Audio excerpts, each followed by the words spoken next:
Assalamualaikum guys. So hari ni topik dia ialah penggunaan otak yang optimum. Alamak kan. Tuan-tuan, sebenarnya kan kita semua dikurniakan Allah dengan otak lah. Besar atau kecil tu tak tahulah, tak nampak kat dalam kan. So yang membezakan dia ada apa benda yang kita fikirkan lah kan. Kalau orang yang bagus-bagus tu dia fikir tentang idea, dia fikir tentang benda-benda yang boleh mengubah kehidupan kan. Dia fikir tentang nak cari duit kan. Tapi ada juga orang yang berfikiran dia kecil je kan. Fikir tentang hari ni nak pakai baju apa, hari ni nak makan apa kan. Fikiran-fikiran benda-benda kecil lah tuan-tuan. So otak sama besar, tapi kita fikir benda yang besar lah. So dalam hal ni tuan-tuan kan, Ifan nak cerita pasal penggunaan otak, sistem otak yang kita boleh gunakan lah. So Ifan kenalkan dengan sistem 4T ya tuan-tuan.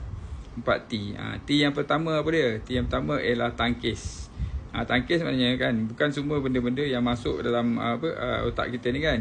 Kita nak masukkan dalam hati kita kan, benda-benda yang betul lah. Kan, kalau benda yang benda yang betul boleh masuk. Benda tak betul kena tangkis tuan-tuan. Kita kena keluarkan dia. Maksudnya kalau kita orang cerita kan, tuan-tuan puan, bulan ada 2 dekat bumi ni. Tak boleh lah, kena tangkis lah.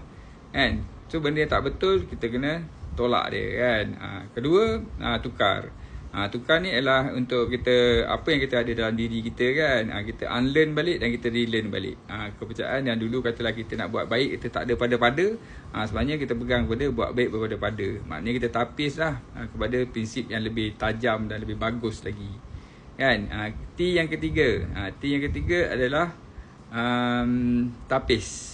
Tapis maknanya kalau orang cerita dengan tuan-tuan puan dengan 100 cerita kan. So ada cerita yang tak boleh pegang tu, kita jangan masukkan lah. Kita tapis saja kan. Tiba-tiba pula orang cerita yang kita ni tak ada solat kan, cukup lah kita berniat saja. Tu kena keluarkan lah tuan-tuan puan kan.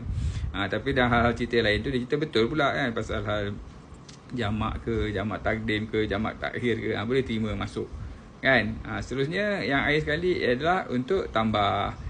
Sekiranya cerita-cerita FY ni ada cerita-cerita yang bagus kan, so masukkanlah terus dalam hati, tambah kan. Nanti insyaAllah ilmu dan pengetahuan yang ada dalam diri anda tu dia akan bercantum.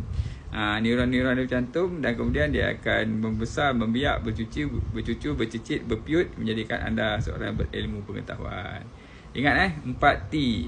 Untuk apa? Untuk menghalang benda-benda yang nasihat-nasihat buruk masuk dalam diri kan. Untuk pastikan yang anda ada akal fikiran yang bersih, hati yang bersih dan bercahaya dengan ilmu-ilmu yang banyak itu. Alright tuan-tuan, ingat tu saja je wifi pesan-pesan. InsyaAllah. Assalamualaikum, itu saja. Bye.